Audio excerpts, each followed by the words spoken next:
Bonjour à toutes, bonjour à tous. On voit pas la caméra d'Axel, mais merci, Ah, c'est bon, parfait. Merci d'être avec nous pour ce 18e El Clasico. Alors, comme vous pouvez le voir, aujourd'hui, on a un invité spécial. On a le rédacteur en chef du Journal du Real avec nous, John. Comment tu vas? bonsoir les amis, je vais bien et vous? Bah, nous, ça va très bien. Et toi, Axel? Bah voilà Totem, ouais, moi ça va très bien. Très content d'être encore là pour cette 18e. Très content d'avoir John aussi avec nous. Voilà, un nouveau guest avec nous. Bah toi aussi, comment ça va, Sacha? Bah, super, hein, ça fait plaisir d'être encore là pour ce rendez-vous du lundi soir. Et encore heureux, enfin heureux encore une fois d'être avec toi, Axel, hein. Je crois que t'as un petit peu bugué, Axel, mais là on va passer sur le programme du coup. Bah, Axel reviendra, hein. Vous connaissez déjà sa connexion. Voilà. Donc on parlera dans un premier temps des deux matchs du Barça. Donc d'abord le match contre Osasuna, le Voilà. Barça a gagné 3-0. Ensuite, on parlera du match qui s'est déroulé hier. Le Barça a battu Girona Montjuïc 4-1, c'était ce score-là. Ensuite, on parlera du match entre le Real Madrid et Leganés. Le Real a gagné 3-2 au Santiago Bernabéu, un match compliqué, plus compliqué que ce à quoi on s'attendait, je pense. Ensuite, on parlera de Trent au Real Madrid. La nouvelle est plus ou moins tombée, pas encore officielle. Je sais pas si John, t'as peut-être des informations là-dessus, mais en tout cas, ça semble bien chauffer. Et on parlera enfin des matchs de preview, enfin de preview des matchs de la Copa. Donc Real Madrid, Real Sociedad et FC Barcelone, Atlético Madrid. On va tout de suite commencer par ce Barça Osasuna. Alors Axel en parlera plus tard. Je sais pas ce que t'en as pensé, John, mais j'ai trouvé que Osasuna avait été très faible quand même, sans Boudimir et sans Brian. Alors, le truc c'est que Osasuna c'est à la maison une des meilleures équipes de Liga, mais ça depuis des années, ils ont un des stades les plus durs. Mais à l'extérieur, déjà, à l'extérieur, c'est pas droit ça. Moi je les ai trouvés un peu faibles aussi. Mais après, faut pas enlever de mérite au Barça non plus, hein. Je sais pas ce que t'en penses toi. Bah, j'ai trouvé que effectivement, c'est vrai que le Barça avait été bon, mais je pense que il y avait quelque chose à faire et on a vu d'ailleurs que le match a commencé un petit peu à chauffer directement quand Boudimir et Moïse Gomez sont rentrés. Moi, j'ai cru, je crois qu'Axel, toi aussi, tu avais un petit peu peur d'un scénario à la Celta Vigo.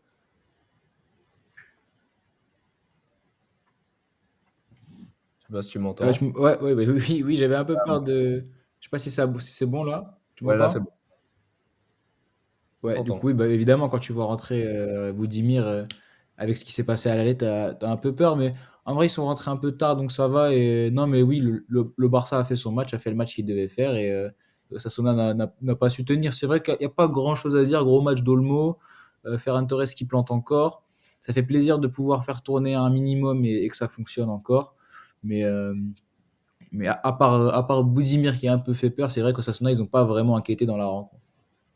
Et Axel, blessure d'Olmo, ça c'est un peu inquiétant quand tu vois que cette saison, tu as quand même beaucoup de joueurs, je pense à Pedri par exemple, où voilà, les soucis de blessure se sont réglés.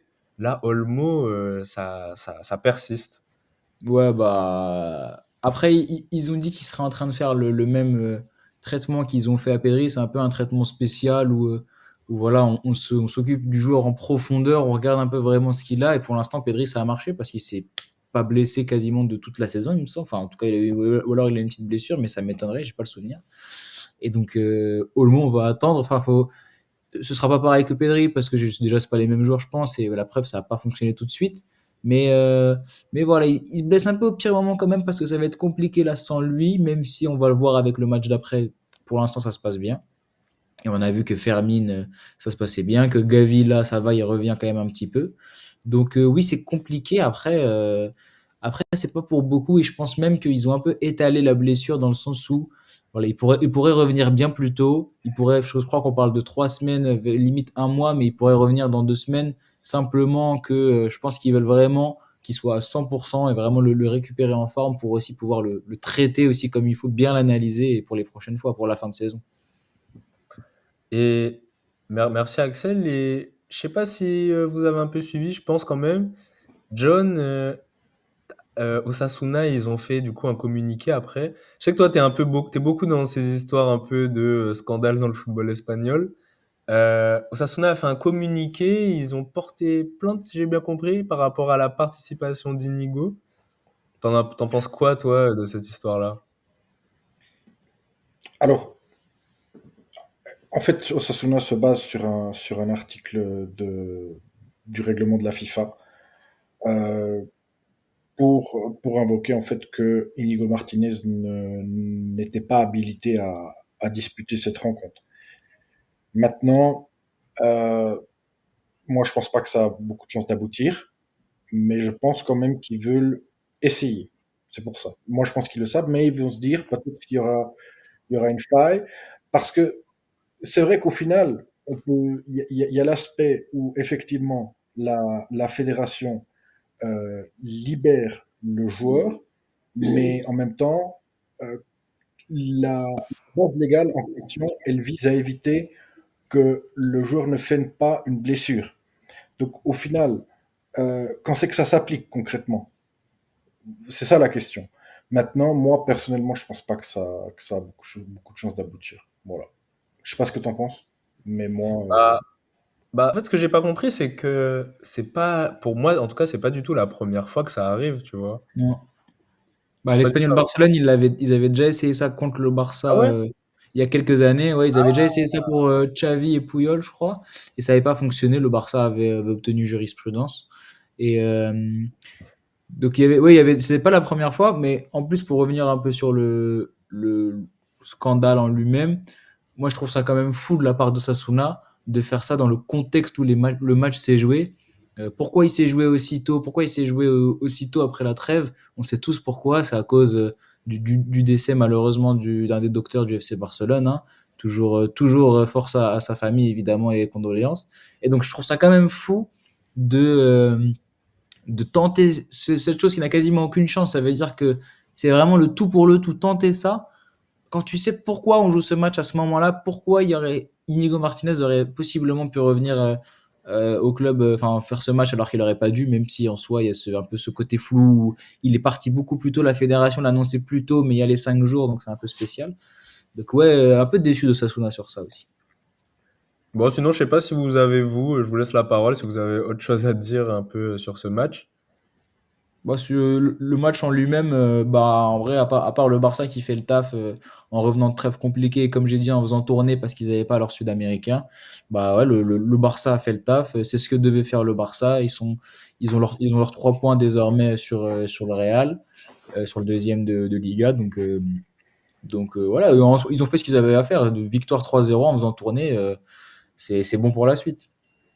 moi j'ai juste une petite remarque par rapport au penalty qui a été retiré. Mm.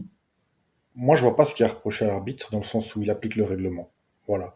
Ce qu'il y a à reprocher, peut-être, c'est justement que d'autres arbitres n'appliquent pas le règlement. Exactement, oui. Voilà. C'est Ouais. ça, tout simplement. Voilà.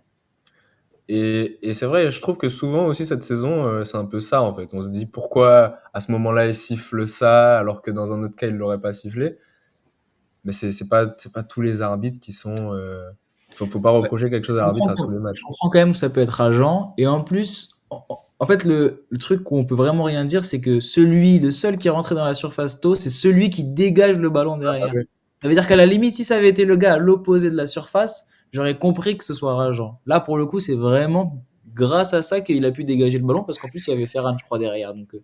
Donc vraiment, là, pour le coup, moi aussi, j'ai pas vraiment compris cette mini polémique quand même. Bon, bah on va passer au match suivant, hein. Un peu Allons-y. similaire. Barcelone qui bat Gérone 4-1. Euh, Ouais, doublé de Lewandowski, but de Ferran Torres, un but contre son camp. Alors moi j'ai trouvé qu'en fait c'était presque à un détail près un match un peu parfait pour le Barça dans le sens où tu as pu faire quand même pas mal tourner et en fait tu as joué un match qui a été simple pour toi. Alors oui, tu l'as géré parce que quand même tu as des joueurs qui voilà, tu as du Pedri, Garcia à la comment dire, pour contrôler le ballon en fait. Donc c'est beaucoup plus simple. Puis quel match Ce de match. Garcia aussi, hein. Mais t'avais un match qui était pas compliqué où Giron, voilà, qui était décimé au milieu. T'as pas tellement embêté que ça. Alors c'est vrai que j'ai eu un peu d'espoir quand il y a eu 1-1, mais pas tant que ça parce que voilà, Lewandowski a remarqué 8 minutes après. Euh, Qu'est-ce que vous avez pensé de ce match? Moi, pour moi, c'était parfait dans le sens où tu as pu faire tourner, tu as bien gagné comme tu gagnes tes autres matchs. Alors c'est vrai que pour moi, je pense que Flick aurait peut-être dû sortir Yamal, Pedri et Koundé plus tôt. Oui, il y a cette question-là de faire reposer les trois là, parce qu'en plus, ils font partie du top 5 des joueurs qui ont le plus de minutes cette saison au Barça. Tu aurais pu les faire sortir, parce qu'ils sont pas sortis du tout, sauf Pedri. Mais oui, tu as raison, hein, c'est un match où le Barça a assuré, a fait ce qu'il devait faire, un peu comme Osasuna, même si là, c'était quand même un match un peu plus compliqué avec le but. Je pense que ça met un coup au moral. Mais tu as raison, c'est vrai que là, c'est vraiment le match parfait où non seulement tu fais tourner, mais même en faisant tourner, tu gagnes, même après qu'ils aient égalisé, tu gagnes pas n'importe comment, hein. Grosse victoire quand même 4-1. Donc, contre un adversaire qui t'a bien embêté. On a pu aussi leur mettre leurs 4 buts en back-to-back, hein. Il n'y a pas que eux qui l'ont fait la saison dernière. On s'est bien vengé là-dessus. Et oui, assez content. C'est vrai que c'était un Girona assez faible, mais tu te rassures bien là en l'espace de 3 jours là, avec ces deux victoires que limite elles t'ont presque rien fait physiquement en fait, parce que dans les 3 matchs, tu t'es presque amusé. Donc limite, t'en ressors de ces matchs, c'est pas des matchs où t'as sué, t'as couru pendant 90 minutes. Donc c'est vraiment parfait pour la suite, avec un Fermin Lopez qui s'est très bien illustré pour l'absence de Olmo. Et franchement, moi, je lui accorde toute ma confiance dans ce poste de numéro 10, un peu plus. Il joue un peu plus sur le côté, Fermin, pour combler aussi là, le fait qu'il n'y avait pas Rafinha. Mais je lui accorde toute ma confiance parce que on l'a vu dans les gros matchs, quand il faut être là, il est là. Contre le Bayern, il a fait énormément le taf et il peut clairement remplacer Olmo. J'aimerais juste dire un truc sur Rafinha. Ça fait 2 matchs qu'il joue pas, il est même pas rentré. Et ben 2 matchs qu'on gagne avec un gros score, on a mis 7 buts sans lui, donc je suis quand même assez content de ça. On peut jouer, on peut gagner sans nos individualités, même la meilleure là en l'occurrence, et ça fait plaisir. Du coup, on va le faire revenir en forme. Ça c'est vraiment vraiment très agréable. On a eu une fin de semaine dernière vraiment pas mal pour le Barça. Et toi, John, qu'est-ce que t'en as pensé de cette rencontre? Alors, premièrement, j'aimerais rebondir sur ce qui a été dit sur Fermin. Pour moi, c'est là qu'on voit que les joueurs formés au club sont importants dans le sens où, à mon sens, ils sont plus enclins à accepter un rôle de remplaçant tout en offrant un bon rendement quand on fait appel à eux. Et ça, Mm. c'est un aspect qui est très sous-estimé dans le succès des équipes. À mon sens, hein, voilà. Ça, pour Ouais, moi, c'est extrêmement important. on peut penser à Nacho, par exemple, Mais aurait. oui, c'est des Nacho et Lucas lieutenants. Vasquez. Nacho et C'est des Lucas Vasquez. lieutenants, Voilà. exactement. Ouais. Voilà. Donc ça, c'est très important. Maintenant, par rapport à la rencontre, là, moi, j'ai trouvé que contrairement à Osasuna, le Barça était moins impérial, dans le sens où ils auraient pu déraper. Au final, ça s'est très bien passé, mais il y a eu déjà ce but qui est marqué un peu chanceusement, faut le dire. Après, il y a eu l'égalisation. Et avant le 2-1, il y aurait pu avoir quelque chose pour Osasuna. Il y a eu un moment aussi, même à 2-1, je crois qu'il y a eu le contre de Porto qui gère mal. Mm. Euh, mais après, bon, c'est le prix du football de Flick, on le sait, que Flick, il peut gagner 4-3, ça ne le dérange pas. Voilà. Mais là, j'ai senti qu'il y avait la possibilité pour Girona, avec peut-être un peu plus d'audace et de chance aussi, de faire quelque chose. Le Barça s'en sort bien, tant mieux. Voilà. Ouais, je vois ce que tu veux dire. Après, j'ai pas l'impression que dans le cas où, supposons, Sasuna mette le deuxième sur le contre de Porto, là, je pense Gérone. vraiment que c'est un Barça qui serait quand même revenu et qui aurait quand même gagné. Tu dis qu'en première phase, on n'était pas vraiment impérial. C'est vrai que face à Osasuna, on était beaucoup plus fort. Mais j'ai quand même vu un Barça en maîtrise, un Barça devant, avec quelques actions, des petites percées de Yamal. Donc, honnêtement, je pense quand même Girona aurait pu mettre un deuxième, mais je pense pas qu'ils auraient pu aller chercher un nul ou une victoire. Je pense vraiment que ce genre de match, il était quand même quasiment à sens unique. Moi, il y a quelque chose qui me fait qui me rassure pas trop, John. C'est que voilà, ce Barça arrive à gagner des matchs qui peuvent, comment dire, qu'on peut peut-être appeler des matchs pièges un petit peu, qui peuvent l'être en tout cas, avec une équipe B en jouant pas à 100%. Et en fait, ça me rassure pas parce que c'est ce qu'on disait avec Axel tout à l'heure. En fait, ça me fait penser au Real la saison dernière, où on arrivait à débarquer à Anoeta, mettre toute l'équipe B et s'en sortir avec un 1-0. Ça me fait un peu penser à ça et c'est pas rassurant. Oui, à la différence que par rapport au match que tu prends en exemple, c'est qu'on s'est fait dominer. Voilà. Tandis que le Barça, malgré le fait qu'ils mettent les remplaçants, ils continuent à dominer le match. Voilà. Ça, c'est la grande différence. Pire encore. Parce que pour moi, il y a un plan de jeu qui est défini. Voilà. Il y a un plan de jeu qui est défini. Et ça aide beaucoup les remplaçants à s'inscrire dans le collectif quand on fait appel à eux. Maintenant, moi, ce Barça, il est très spectaculaire, mais il est loin d'être imbattable. Pour moi, la peau de banane en Ligue des Champions, elle est pas à exclure, hein, très honnêtement. Parce que une équipe qui analyse bien et qui fait un circuit de passe très intelligent, et peut prendre à défaut le piège du hors-jeu du Barça. Voilà. Non, là, peut-être que même s'ils reçoivent 2 buts, ils en mettent 3 ou 4. Voilà. Mais moi, cette Barça-là, il est pas invincible pour moi. Voilà. Je vois ce que tu veux dire, mais moi, ce qui me fait peur, en fait, c'est que, comme tu dis, l'équipe qui voilà, aura bien analysé ça, j'ai peur que ça arrive la saison prochaine ou dans 2 ans. Et j'ai peur que là, cette saison, ils raflent tout. Mais c'est sûr, et Vous c'est ce qui avez s'est peur passé contre avec quoi? Flick au Bayern déjà. Non, C'est mais Flick a roulé sur tout le monde pendant 1 an, et puis la deuxième année, on a commencé à comprendre. ah, dans ce sens-là, oui. Bon, moi, pour la Liga, je pense que le Barça va la prendre. Maintenant, pour la Ligue des Champions, ça se joue sur quelques matchs. Le Final 8 qui gagne, pour moi, ça se joue pas à grand-chose. Par exemple, que Lyon ouvre la marque contre eux, que le PSG ouvre la marque contre eux. Mais encore une fois, c'est son style de jeu. Même quand ils Ouais, et sont... puis c'est la culture même- de la gagne aussi, hein. Le Real voilà, aussi, il y a certaines saisons où ça se joue à rien, ils gagnent quand même. C'est cette exactement. culture de la gagne qui te fait gagner au final. Mais par contre, ce qui peut faire que le Barça le prend le triplé, c'est que c'est leur résilience. Dans le sens, ils perdent 2-0 au Civitas Metropolitano et ils finissent à gagner 4-2. Ça, c'est quand même exceptionnel. Parce que même si c'était une équipe forte, bah, d'autres équipes qui étaient fortes, bah, ils se seraient pas revenus. Tu vois. Mais eux, ils l'ont fait. Tu vois. Donc ça dénote d'une force mentale. Et pour moi, en Ligue des Champions, le mental prime sur la qualité. Voilà. Bah, en soi, du coup, on en revient un peu, Sacha, parce que je suis totalement d'accord avec toi, John. On en revient un peu, Sacha, avec ce que tu disais tout à l'heure, c'est que il y a quand même ce Barça-là, a quand même une belle vibe du Real l'année dernière dans le réalisme et dans le mental. Dans le sens où tu peux battre quiconque et c'est pas grave si tu es mené, tu pourras toujours revenir. Ça, tu as toujours ce truc où tu peux revenir. On l'a vu à plusieurs reprises cette saison, notamment le grand match contre Benfica en phase de Ligue des Champions. Je pense que c'est l'un des exemples les plus frappants avec justement ce que tu as dit, John, l'Atlético chez eux. Donc, tu as ce mental, ce réalisme-là, qui est couplé ou triplé, du coup, à un jeu, comme tu as dit, dominant, dominateur, où en plus, tu as la main, tu as le pied sur le ballon et tu sais quoi en faire. C'est pas une possession stérile comme on a vu ces dernières années à Barcelone, c'est que tu sais quoi en faire.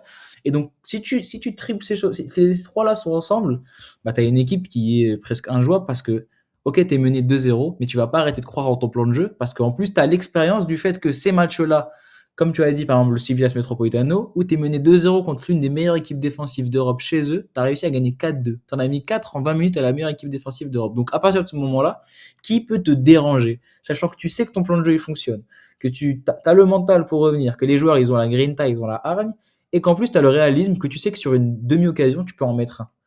Donc, à ce moment-là, je comprends un peu les craintes, et moi, ça me rassure, ça me fait plaisir, même si, comme tu as dit, c'est vrai que ça reste le Barça.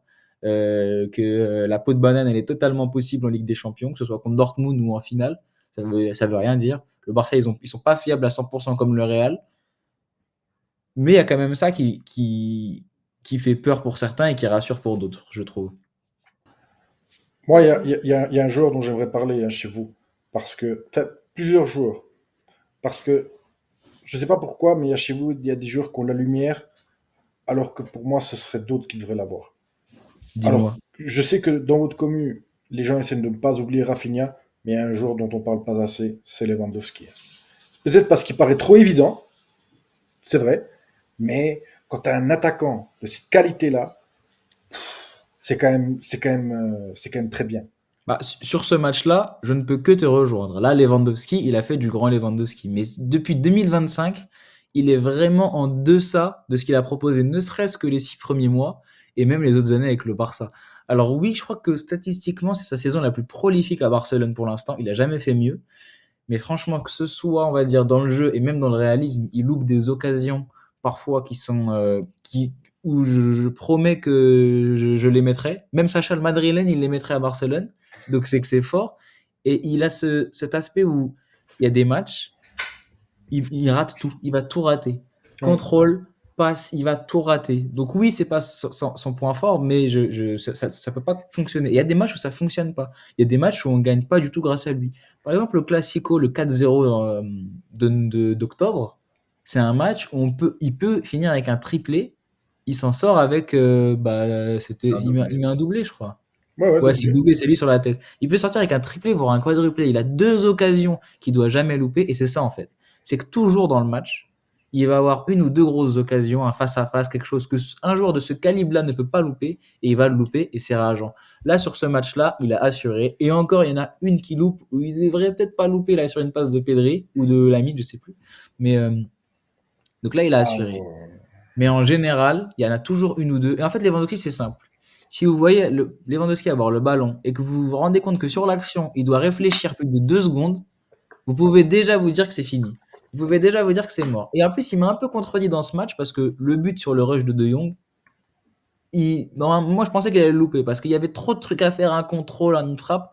Et c'est vraiment sur ce match-là où il a montré qui il était. Mais je pense que la vieillesse lui joue un peu des tours parce qu'il a moins cette lucidité d'antan. Et comme je vous ai dit, ouais, il y a des actions où, en fait, faut pas qu'il réfléchisse. Faut qu'il mette les buts comme il a mis. Bah là, l'autre but qu'il met, là, magnifique, la déviation du pied à l'envers, exceptionnelle. Ou le but contre l'Atlético quand il sort un enchaînement contrôle poitrine, frappe pied gauche, petit filet opposé, voilà, exceptionnel. C'est ça qu'il doit faire. Mais vous regardez bien. Dès qu'il a le ballon, on va dire 2 secondes, vous savez qu'il allait le louper. Face à face, pas face à face, c'est sûr il va le louper. Et moi, ça me rend fou. C'est pour ça que, en soi, oui, si on devait faire un classement du Ballon d'Or maintenant, par exemple, ou si on devait faire un classement des meilleurs joueurs du monde, il serait largement dans le top 10 parce qu'il a les stats, parce qu'il a eu les performances en début d'année.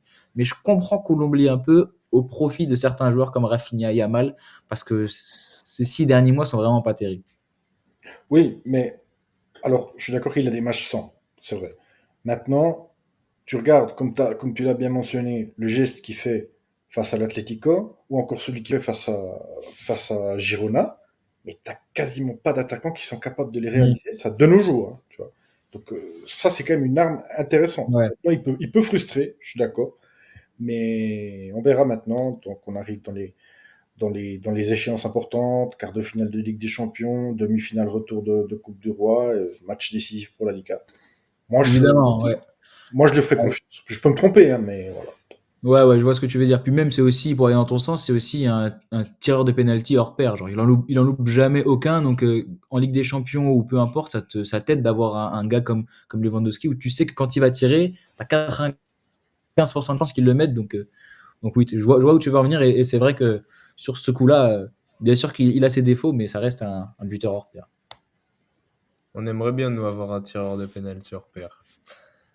On va passer au prochain match, là, je crois, du coup. On a pas mal parlé sur le Barça. En parlant de penalty, c'est vrai que je viens de réaliser. Mbappé a marqué sur 2 coups de pied arrêtés. Real Madrid a gagné 3-2 contre les Ganes. Donc, un match très compliqué, surtout défensivement. Et je pense que c'est vraiment défensivement, parce que offensivement et au milieu, ça allait. Mais défensivement, c'était très compliqué. On a donné on a donné limite, j'ai envie de dire, 2 buts à Leganés, même si c'est vrai que Leganés, enfin, ils ont quand même bien joué les 2 coups, mais on aurait même pu en donner plus. Je pense à l'action où Bellingham fait peut-être faute. C'était très compliqué. On s'en est sorti grâce à Bellingham qui fait, bon, c'est compliqué à dire parce que c'est Leganés, mais qui fait franchement peut-être un de ses meilleurs matchs au Real et peut-être un top 10 match, tu vois. Et Mbappé, du coup, qui marque sur penalty, puis sur attends, sur penalty? Oui, c'est ça. Puis sur coup Oui. franc. Puis sur coup franc. Euh, Bah, John, je vais te donner la main encore une fois. Qu'est-ce que tu en as pensé de ce match? Ben, écoute, c'est paradoxal parce que j'ai trouvé que le Real Madrid a fait une entame intéressante dans le sens où on voit qu'il voulait mettre de l'intensité dès le départ, ce qui n'a de loin pas toujours été le cas cette saison, donc ça c'était positif. Maintenant, je suis désolé, le Real Madrid a un problème cette saison, et même les autres saisons, mais cette saison c'est encore plus criant, et moi je pense pas qu'il arrivera à le résoudre d'ici la fin de la saison, c'est qu'en phase de possession, il n'arrive pas à se créer du danger. Voilà. On est obligé de débloquer la situation sur un penalty. Voilà. Alors, sur cette frappe de Modric, peut-être qu'on aurait pu marquer ou comme ça, mais sinon, globalement, on n'arrive pas à se créer du danger. Tu regardes par exemple la différence entre nous et le Barça contre l'Atlético Madrid, pour moi, c'est criant. Si tu prends juste ces deux matchs-là, tu vois. Maintenant, alors on peut arguer qu'il n'y avait pas Vinicius, qu'il n'y avait pas Rodrigo, mais pour moi, c'est quand même un problème de fond qui est latent. Autre problème, c'est que on marque, c'est bien, mais tout de suite on s'écroule derrière, comme si on croyait que tout était fait. Et ça, je pense que c'est un peu les joueurs qui trichent, tout simplement. Et après, ils se mettent dans une situation où ils doivent réagir, ils réagissent bien, il faut le reconnaître, avec Bellingham qui sonne le tocsin. Mais après, l'impression générale qui se dégage, elle est pas très, très convaincante. Voilà. Je sais pas ce que tu en penses, toi. Totalement d'accord avec toi. Je vais te donner la main aussi, Axel, hein. Toi, qu'est-ce que t'en as pensé un peu de ce match d'un point de vue de hater? Bah non, mais déjà, quand je vois la compo, moi, je trouve ça étrange parce que je vois que le Real a quand même pas mal fait tourner. Et je sais pas si vraiment ce Real-là peut se permettre de faire tourner en tout cas autant. Et quelque part, ça leur a porté quand même un peu préjudice puisque t'aurais pu perdre, t'as été mené contre les Ganes dans ce match. Et je pense pas que c'est une excuse de dire qu'on a galéré contre les Ganes parce qu'on a fait tourner. Je pense que n'importe quelle équipe B du Real Madrid de l'histoire doit pouvoir battre les Ganes. En tout cas, ceux les Ganes là de cette saison. Donc, il y a pas vraiment autre chose à dire. Mais, euh, mais oui, après, bah, en fait, John, d'accord avec toi. Quand le Real a la balle, quand le Real doit marquer sur son collectif, ça marche pas. Ça fonctionne pas. Le Real, de toute façon, cette saison, on l'a dit plusieurs fois ici, c'est des individualités qui viennent te sauver la mise. Là, ça vient de sauver la mise contre les Leganés. C'était compliqué. Tu as eu de la chance de ça parce que là, tu perds des points contre les Leganés. C'est la pire chose à faire parce que les Leganés, c'est la pire équipe que tu peux perdre des points. Parce qu'à la limite, t'en perds contre le Barça ou une équipe du top 10, ce Real-là, bah, c'est compréhensible. Là, les Leganés, ça aurait été catastrophique. Et en même temps, bah, les Ganes, ils ont bien joué. Je veux dire, moi, j'ai vu une équipe qui joue au ballon, qui joue au foot. Et ça, c'était 18e de Liga, ça.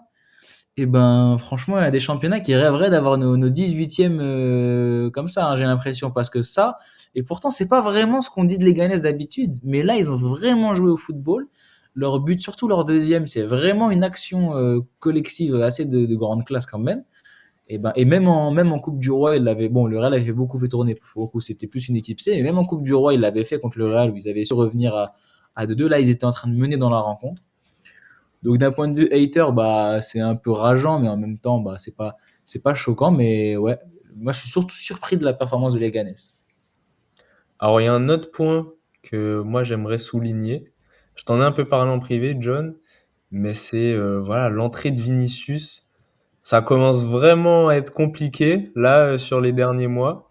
Et en fait, pourquoi ça fait peur? Ça fait peur surtout parce qu'on sait que si Vinicius n'est pas au niveau, le Real n'ira nulle part. C'est impossible qu'on fasse quelque chose sans un grand Vinicius, je pense.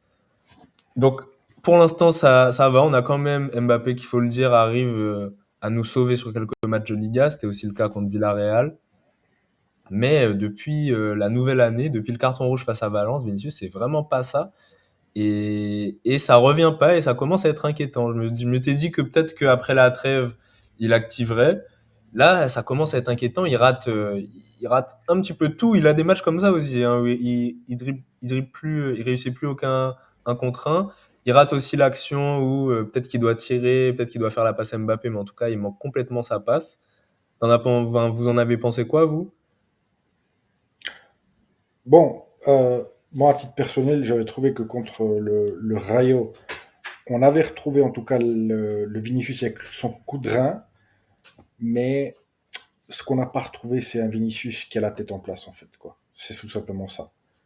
Euh, Même s'il récupère son coup de rein, il est pas dans le bon tempo, dans ses passes, dans sa coordination.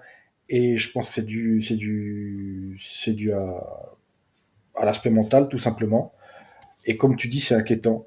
Parce que sans un Vinicius en forme, ça va être compliqué.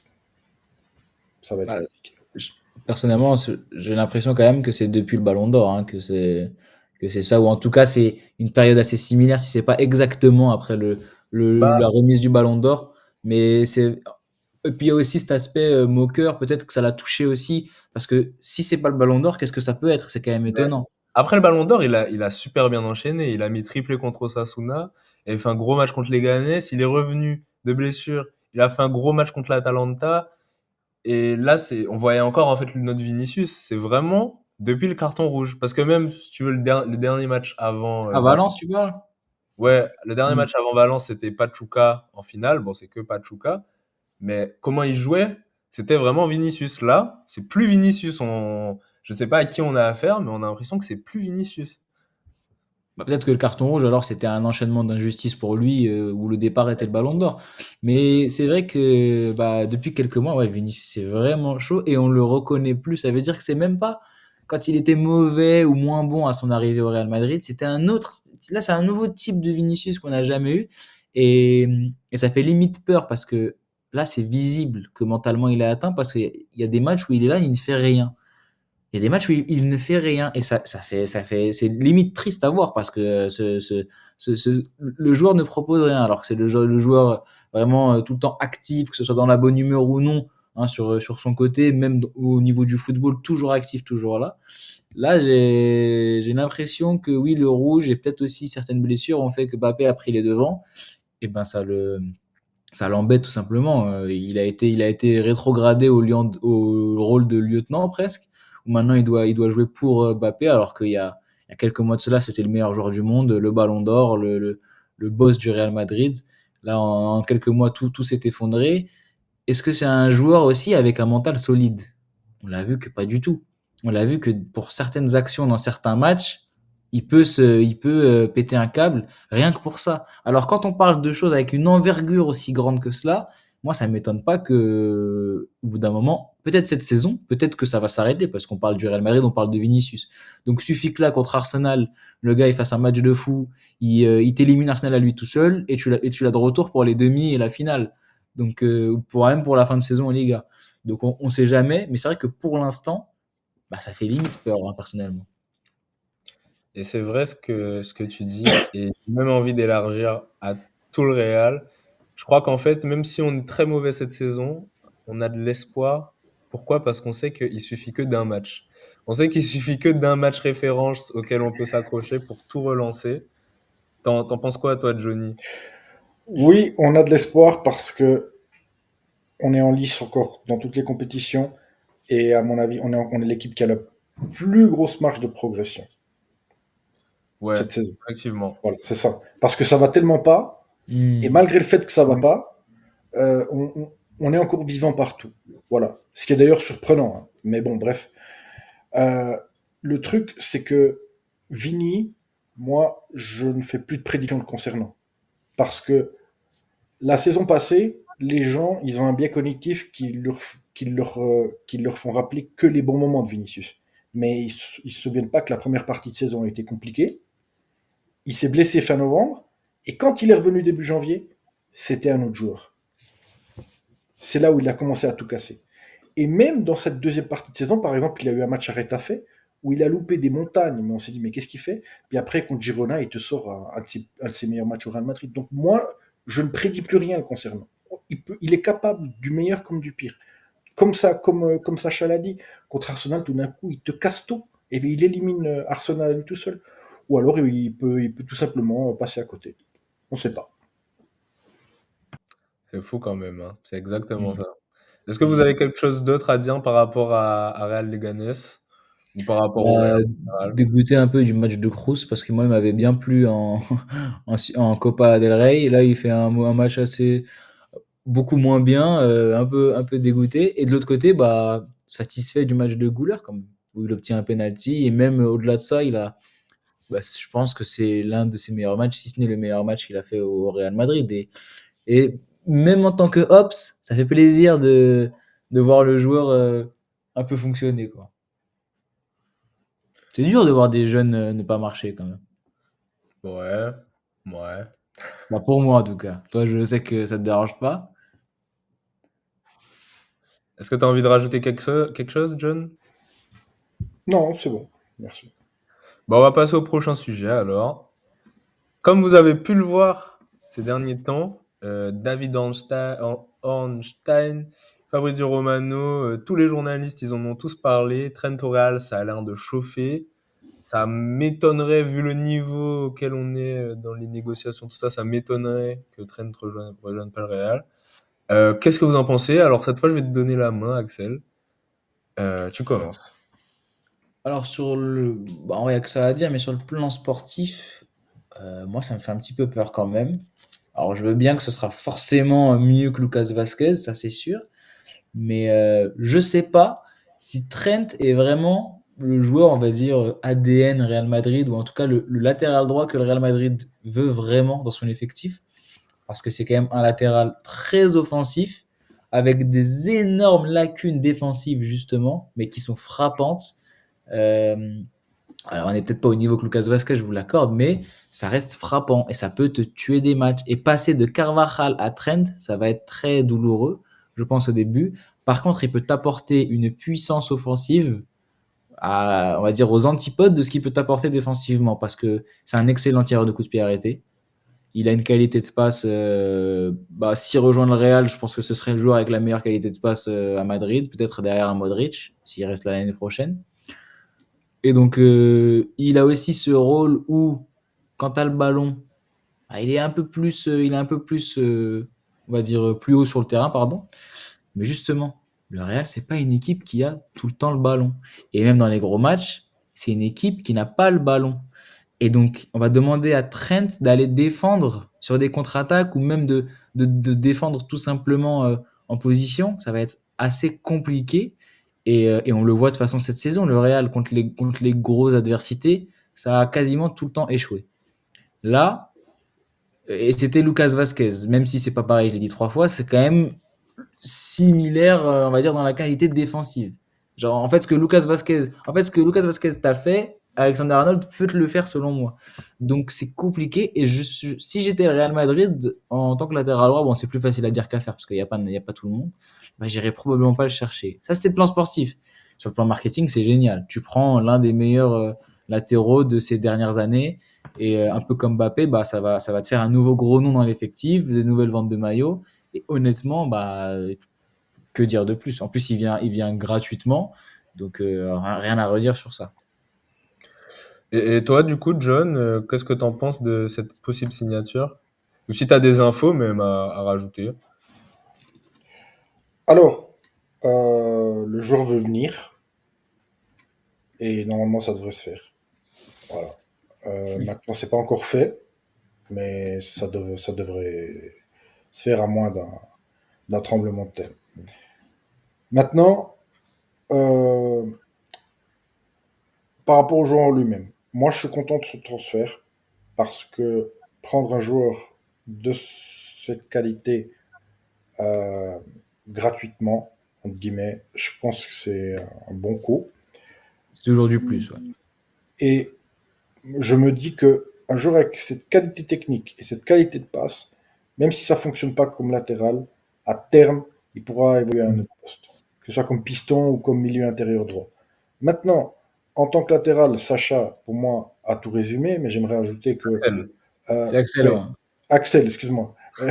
C'est pas de souci. Axel, et j'aimerais rajouter le fait que euh, si on était dans le système de la saison passée, avec le losange où on a vu un Valverde qui couvrait Carvaral, parce qu'on oublie vite que Carvaral fait sa grosse saison aussi grâce à Valverde, et à une équipe qui défend à 10 joueurs de manière assidue, même dans les gros matchs, je pense que ça pourrait faire l'affaire. Là, dans le système actuel, et avec des joueurs qui ne défendent pas à l'unisson, là, effectivement, ça va devenir un peu plus compliqué. Ouais. Surtout que, si je peux te compléter, John, moi, ce qui me fait peur pour le Real Madrid, parce que du coup, ça me rassure un peu, c'est que le Real ne cherche pas à recruter d'autres joueurs, j'ai l'impression. Je crois que la rumeur la plus, on va dire, la plus chaude après Arnold, c'est Dean Huijsen un autre défenseur, le défenseur espagnol de Bournemouth. C'est la rumeur la plus chaude et encore rien n'est fait.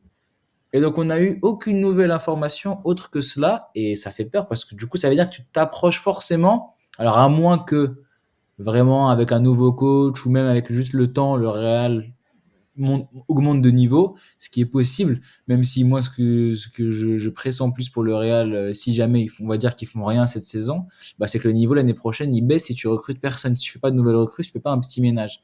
Recruter que Arnold, en tout cas, c'est les seules grosses rumeurs qu'on a maintenant, bah, ça fait un peu peur pour le Real où, en fait, tu te mets pas une balle dans le pied parce que, voilà, comme tu as dit, et je suis d'accord avec toi, à terme, il va peut-être monter un peu plus en termes de poste. Mais là, avoir que Arnold de plus, bah, je sais pas si c'est vraiment une amélioration tant que ça, en fait. Alors, il y a... Non, pas forcément. Il y aura pas de grande l'amélioration au niveau de l'effectif. Mais après, l'amélioration, ce sera aussi que tu auras le retour de Carvajal, qui pour moi, tant footballistiquement qu'en termes de leadership, sera important. Faut pas oublier qu'il y a eu l'éclosion d'Asensio, qui n'était pas prévu. Maintenant, ça parle de Hussein, ça parle de Zubimendi. Moi, personnellement, à titre personnel, je pense pas que les deux viendront. S'il y en a un qui vient, c'est déjà très bien. Parce que financièrement, je pense pas que le Real Madrid peut se le permettre. J'aurais aimé que le Real Madrid recrute un latéral gauche et se sépare soit de Franck Garcia, soit de Mendy, soit des deux. Euh, pour l'instant, on n'entend rien qui va dans ce sens. Voilà, je sais pas, on verra. Après, tu sais, dans le foot, tout va vite. Tout d'un coup, il y a un gros départ qui peut être tout d'un coup Vinicius ou Rodrigo et tout est chamboulé. Voilà, à voir. Bah, moi, de parler un petit peu de Trent, ce que j'en pense. Euh, je vais commencer par les points négatifs parce que je pense que aujourd'hui, on peut dire quand même que trois quarts de la planète foot s'attend à un flop. C'est gros comme une maison, Ouais, je vois ce que tu veux ça dire. ressemble vraiment à un flop. C'est vrai que, tu sais, moi, je parle beaucoup avec Johan, le supporter de Liverpool, qui adore Trent, et on est d'accord sur un point. Pour moi, c'est pas que Trent ne sait pas défendre. On a vu que, de temps en temps, quand il le voulait, une fois sur 10, il te lâchait un gros match. Pour moi, ce qui est surtout le cas, et ce qui est encore pire, c'est que il est nonchalant défensivement. En fait, il défend comme si il faisait exprès en fait de mal défendre. Pour moi, c'est surtout ça le problème et c'est encore pire en fait.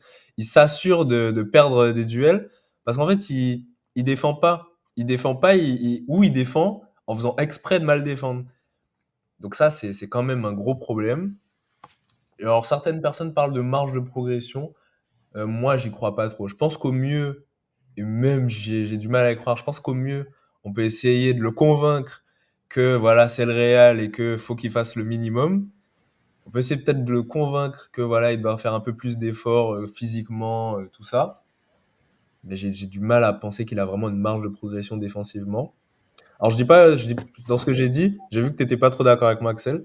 Je dis pas que c'est un bon défenseur. Pour moi, c'est un défenseur quand même mauvais, voire va peut-être moyen bas. Mais je pense que vraiment le gros problème, c'est qu'il ne veut pas défendre. Je crois que c'est quelque Bah, chose qu'il n'aime pas.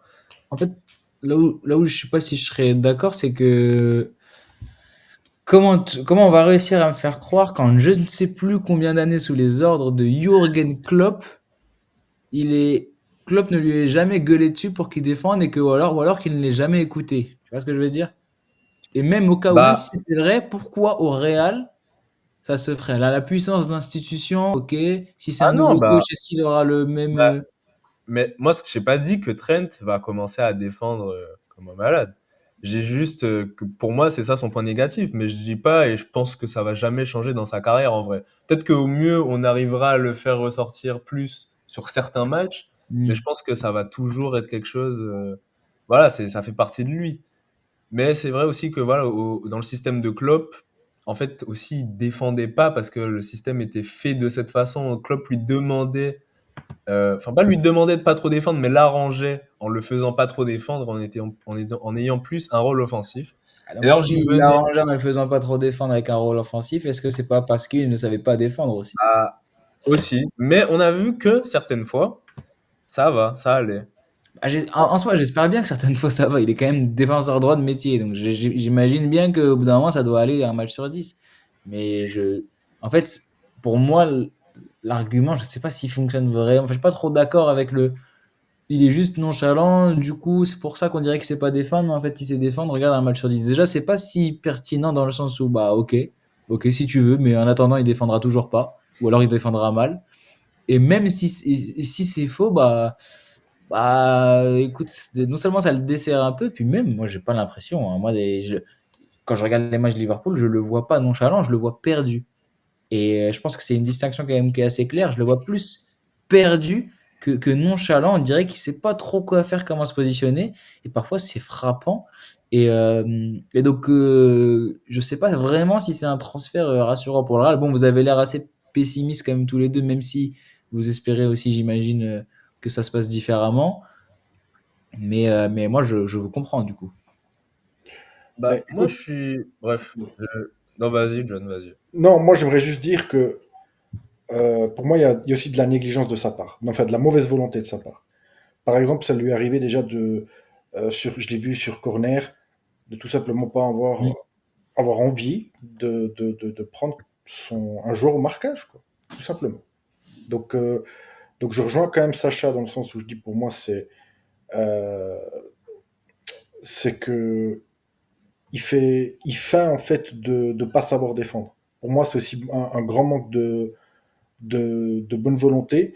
J'ai pas été un assidu de Liverpool cette saison, mais on m'a quand même affirmé qu'en première partie de saison, en tout cas, il y avait du mieux avec Slot au niveau défensif. Ouais. Maintenant, ça s'est ça s'est écroulé depuis en fait les rumeurs là en janvier février Mm. sur le Real Madrid. Il y a eu un deux matchs je crois où vraiment il était catastrophique. Euh, mais voilà, je sais pas. Honnêtement, je vais pas faire le gars qui a tout regardé. C'est pas le cas. Maintenant, quand je dis ça, dans le sens où pour moi, même si ça marche pas en tant que latéral, il y aura de toute façon un poste auquel il pourra briller assurément au Real Madrid. Voilà. Un petit peu d'accord. Je vais venir sur le deuxième point négatif pour moi, c'est le fait que on l'a vu toujours qu'à Liverpool. Alors cette saison, c'est un peu spécial. C'est vrai qu'il s'en sort quand même bien dans un nouveau système. Mais en fait, ce que j'allais dire, c'est que on l'avait vu que dans le système de Klopp, qui était en vrai un système fait pour lui. Le système tournait autour de Trent.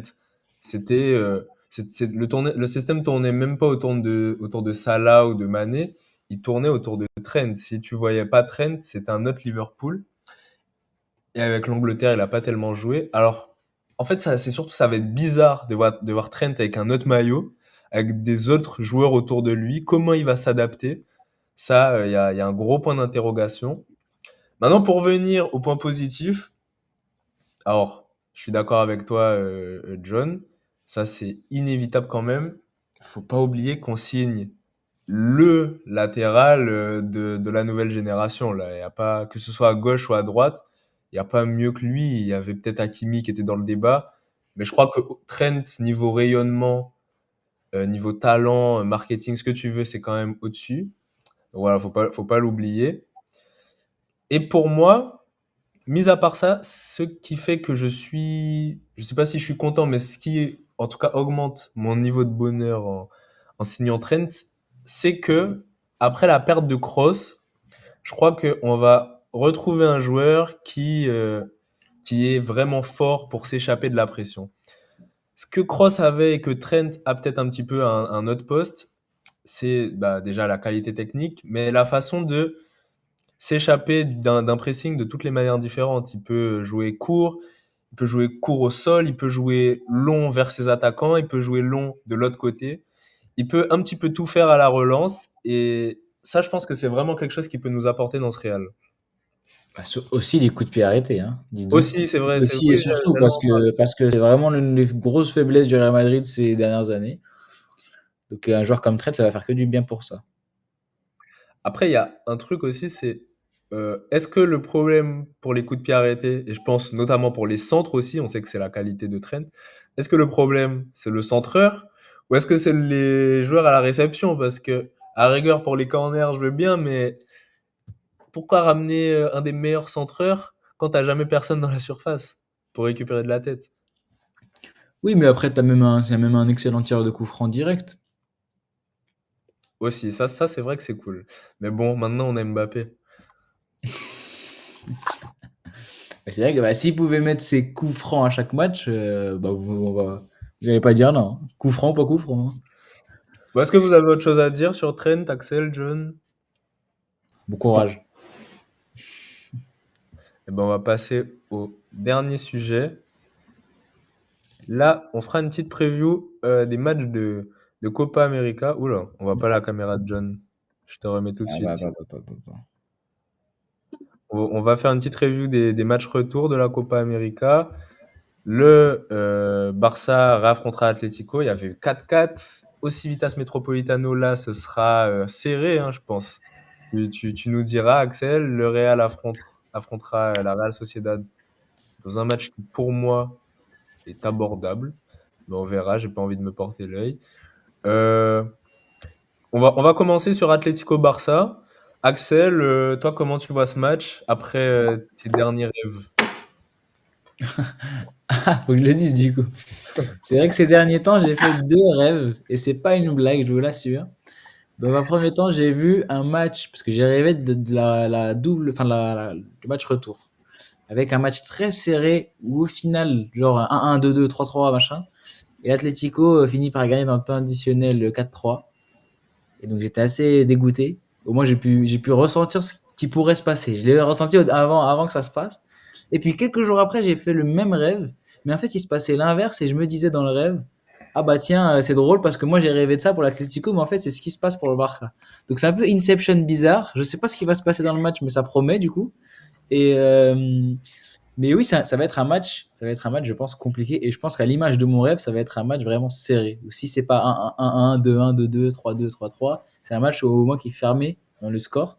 Parce que l'Atlético, ils ont que ça à jouer. Ils ont plus que ça. En Liga, ils sont à 9 points. Ils sont largués en Ligue des Champions. Ils sont déjà éliminés par le Real. Donc, ils ont plus que ça à jouer et ils vont aller le jouer intensément. Et ils ont prouvé que contre le Barça, ils peuvent mettre un score et tenir un score. On l'a vu au premier match de la saison et on l'a vu au premier match de Copa. Mais en même temps, tu as un Barça qui ne s'est pas du tout dégonflé depuis le match aller, voire même l'inverse, où ils sont devenus bien meilleurs. Ou comme on l'a beaucoup parlé tout à l'heure avec John, le match en Liga aussi Civitas, bah en fait, tu menais 2-0 le Barça, tu es content.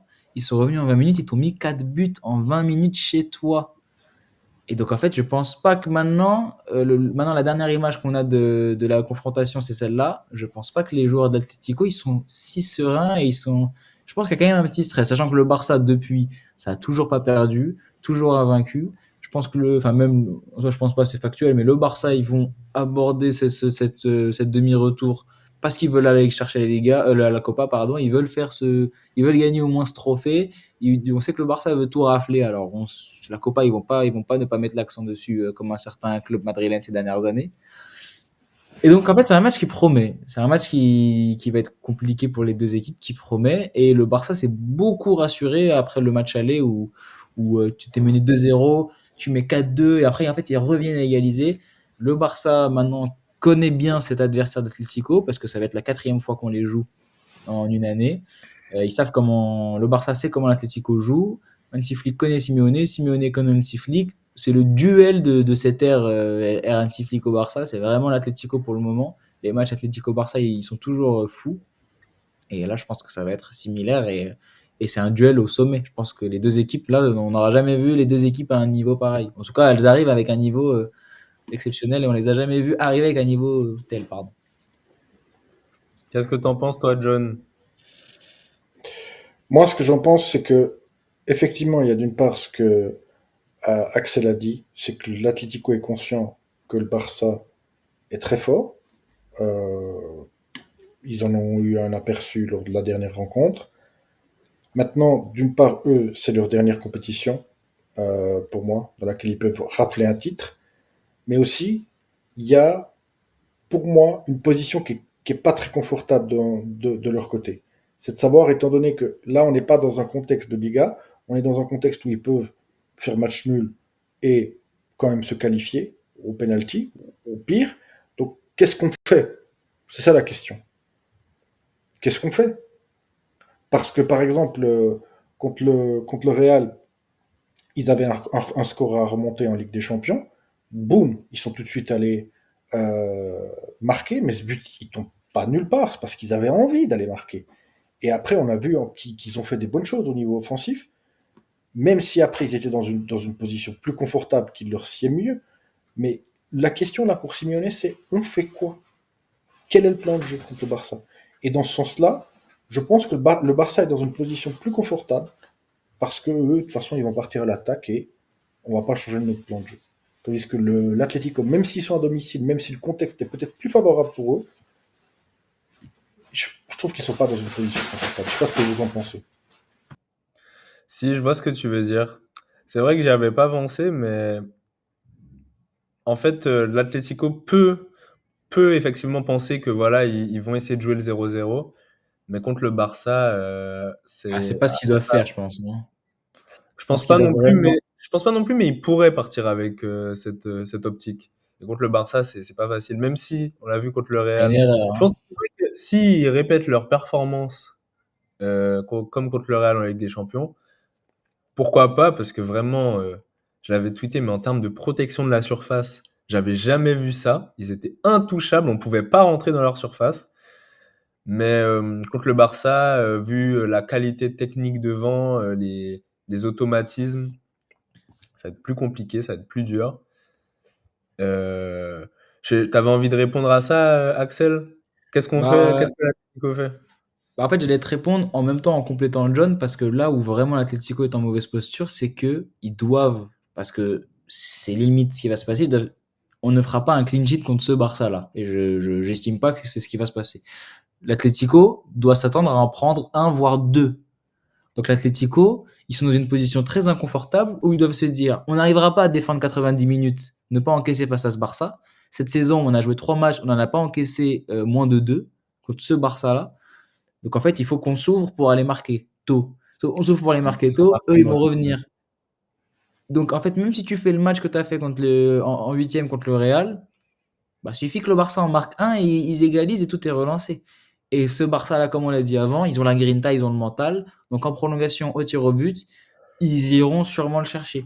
Là où l'Atlético n'est pas dans une position confortable, donc mentalement, c'est déjà plus compliqué. Alors que comme l'a dit John, le Barça, c'est simple, ils ont juste les crocs, ils vont venir, ils vont essayer de manger leur part du gâteau. Et si jamais... et en soi, c'est la meilleure équipe sur le plateau d'Europe pour manger la part du plateau, la part du gâteau à Atlético, pardon.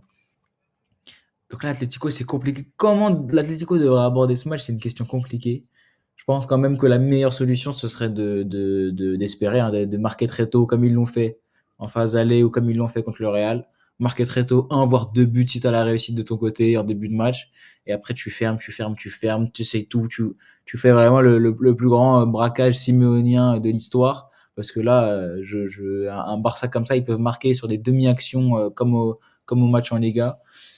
Et c'est pour ça que à moins que vous ayez quelque chose à dire, pardon, mais si je devais commencer mes pronostics, je mettrais quand même une qualification barcelonaise.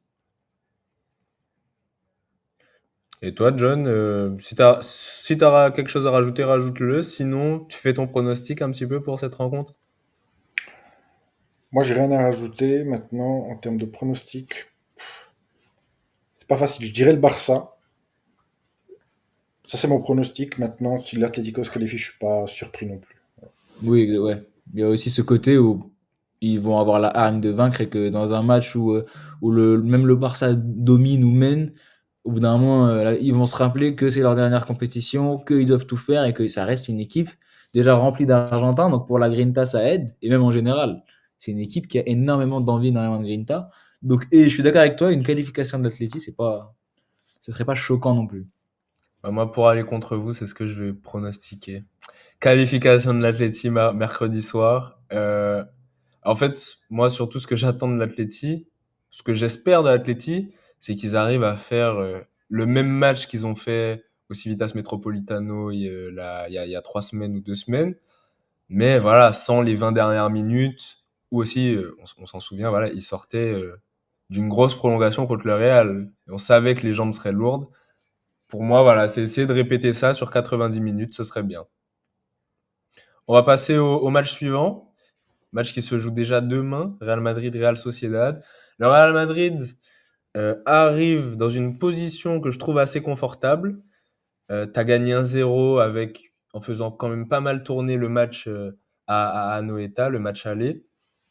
Là, tu arrives au Bernabeu, donc c'est plus compliqué. Tu affrontes cette Real Sociedad qui, que ce soit les deux fois à Anoeta en plus, que ce soit en Liga ou en Coupe du Roi, a bien galéré à marquer contre toi. On sait que c'est une des pires défenses une des pires attaques pardon, de Liga cette saison, cette Real Sociedad. Je crois que c'est la troisième ou quatrième C'est la pire pire du attaque. top 10, je crois. Ouais, mais largement la pire du top 10. Hein. Mhm. Donc pour moi, tu arrives dans une situation favorable. Je sais pas ce que tu en penses, John. Alors, le Real Madrid arrive dans une situation favorable, notamment par rapport au score qu'il a obtenu à l'aller. Je pense que l'accident est moins possible que par exemple contre Leganés en 2017. Mm. Pourquoi? Parce que le but à l'extérieur n'existe plus, il me semble.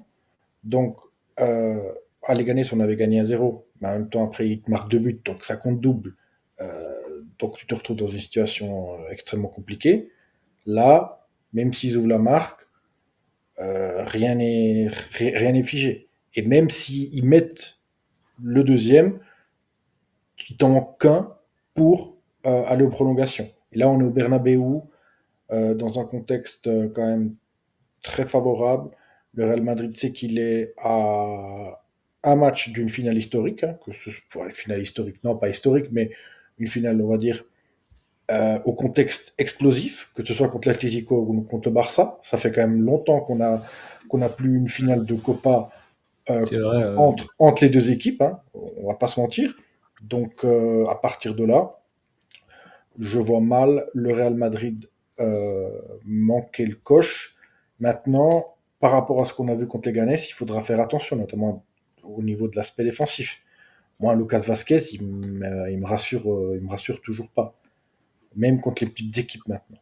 On peut plus lui faire confiance sur cet aspect-là, parce que, ok, peut-être qu'en technique de défense, Trent, dont on a parlé, il est juste un peu meilleur, mais en termes de placement, je trouve quand même qu'il est meilleur que Lucas Vasquez. Je sais pas ce que vous en pensez.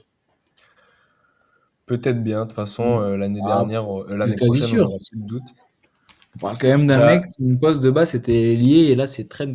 C'est sûr qu'il aura pas les mêmes placements que Vasquez. Et que Vasquez, mais je crois que je préfère n'importe qui au poste latéral droit que Vasquez au Real Madrid. Donc évidemment, ouais. Et avant de te passer la main pour du coup ce match-là, Axel, je vais juste te poser une autre question aussi, John. Tu me diras ce que tu en penses. Je crois que de mon vivant, j'ai jamais vu un Real avec une telle démarcation, en fait, une telle différence entre le Real au Bernabeu et le Real à l'extérieur. C'est fou comment au Bernabeu, on est peut-être pas si bon que ça, comme, comme ça s'est passé à Leganés, enfin face à Leganés, mais c'est tellement, mais tellement pire à l'extérieur. Et là, du coup, le fait qu'on soit au Bernabeu, et pareil, du coup, pour le match retour à Arsenal, ça me rassure quand même pas mal. Ouais, je suis d'accord avec toi. À part le match contre City à l'Etihad, j'ai pas souvenir de bons matchs à l'extérieur cette saison. Je réfléchis, mais je n'en trouve pas, Je tout crois, ouais, je crois simplement. vraiment pas. À part Maintenant, oui, alors ça, c'est effectivement une bonne nouvelle, dans le sens effectivement qu'on reçoit vos retours contre Arsenal, parce que cette saison au Bernabeu, je sais pas ce qui se passe, mais rien que le stade, rien que l'ambiance maintenant, j'ai l'impression que ça te donne un point en plus, quoi, même si t'es pas bon. Mm. Et que rien que l'aura, elle fait en sorte que l'adversaire, il est pas en pleine possession de ses moyens. Maintenant, moi, je suis peut-être un peu présomptueux, mais je me suis déjà comment on dit, je me suis déjà projeté sur la suite de la saison. Et justement, ça me ferait mal qu'on ramasse un gros score, que ce soit à Montjuic ou euh, au Parc des Princes ou au Villa Park, si on se qualifie pour le tour suivant, très honnêtement, hein. Et c'est pour ça que j'ai grand espoir quand même que les joueurs se ressaisissent. Parce que j'ai Mm. l'impression que justement, à l'extérieur, euh, ils donnent pas tout. Je sais pas ce que toi t'en Ouais, penses. Quand c'est j'ai vu exact. le match là, bon, le match à Villarreal, c'était un autre contexte parce qu'il y avait de la fatigue, mais au Villamarine contre le Betis, moi, je suis Mm. désolé, mais il y a des joueurs qui ont choisi leur match, hein, pour Mm. moi. Toi, t'en penses quoi, Axel? Et puis tu pourras enchaîner après sur de la demi de Copa. Bah, John, c'est bien de parler du Betis parce que j'allais dire que dans ce match-là, la seule chance pour moi pour que la Sociedad aille se qualifier, c'est vraiment qu'il fasse un match comme celui du Betis, par exemple, et que le Real ne réponde pas. Mais alors, en ayant gagné à l'aller, là, c'est quand même un Real où tu es dans une phase à élimination directe. Donc, le Real, ça, c'est leur moment préféré, c'est leurs enjeux préférés. Le Real, ils savent très bien, les joueurs savent très bien que c'est une demi de Copa, que tu peux aller chercher une finale, moi, que j'estime historique quand même, que ce sera contre un des deux. Et déjà, le fait que le Real ait en finale de Copa ces dernières années, ça fait beaucoup. Mais en plus, tu vas jouer contre l'Atlético ou le Barça, ce serait quand même dingue. Et donc, on parlait peut-être de match déclic pour la saison, la fin de saison du Real Madrid. C'est peut-être celui-ci. Il y a de chances que ce soit celui-ci, parce que si tu arrives à frapper la Sociedad dans ce match-là, à moins que la Sociedad fasse quelque chose. En fait, pour moi, dans tous les scénarios, la Sociedad ne s'en sortira pas. En fait, pour ça, il faudrait que la Sociedad fasse un gros match collectivement et qu'aucune individualité du Real ne se débloque dans ce match. Et c'est pas là que je ne les verrai pas se débloquer, justement. Donc, qualification du Real Madrid en finale pour moi. Ton pronostic, John, qui va passer?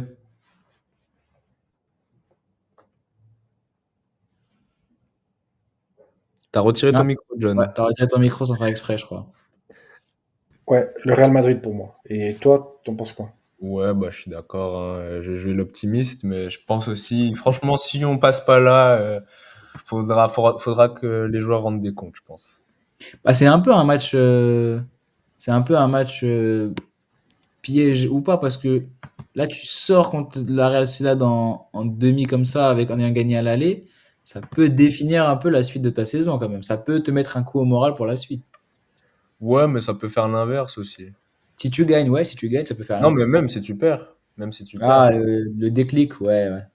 ça peut Ouais, faire, je sais pas. tu vois, le Bernabéu siffle tous les joueurs et ils font tous comme Ça fait Tchouaméni un et peu rejoue un le petit peu. 4-0 en 2022 contre le Barça, quoi.